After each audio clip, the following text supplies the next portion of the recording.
House arrest వచ్చింది నీకు. ఈ రోజు నేను చక్కగా ఫెలిసిటేట్ చేయడానికి వచ్చాను. ధరణికి సమానం నీ సహనం గిరి ఉన్నావు చెప్పడానికి వచ్చాను.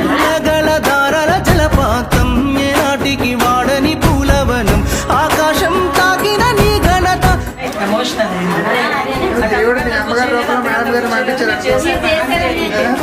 పదము లేదట వనిత.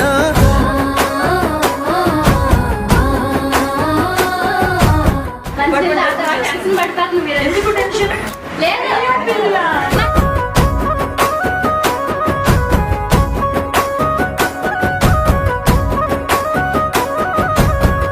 చీకటి చెరిపే చిరుదీపం రేపటి